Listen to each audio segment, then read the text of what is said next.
Praise the lord. లూకాసు వార్త 7వ అధ్యాయము 12వ వచనం. ఆయన ఆ ఊరి గవిని వద్దకి వచ్చినప్పుడు మోసుకొని ఒకడు వెలుపలికి మోసుకొని పోవచ్చుండెను. అతనికి తల్లికి అతడొక్కడే కుమారుడు. ఆమె విధవరాలు.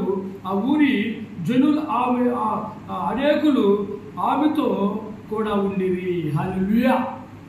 ఒక విధవరాలు, భర్త లేడు, ఒక కొడుకు.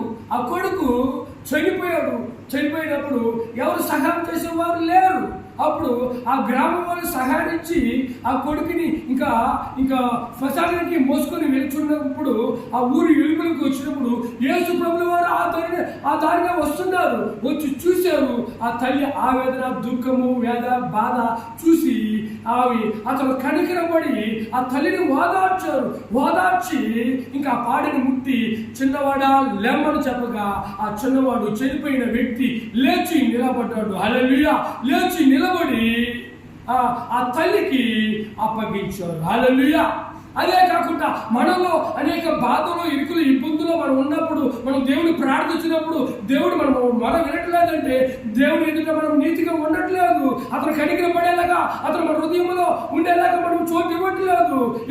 కొరింథీయులకు రాసిన పత్రికలో ఈ మాట రాయబడింది. నీ హృదయము దేవుని ఆలయంలో ఉందన్నాడు దేవుడు.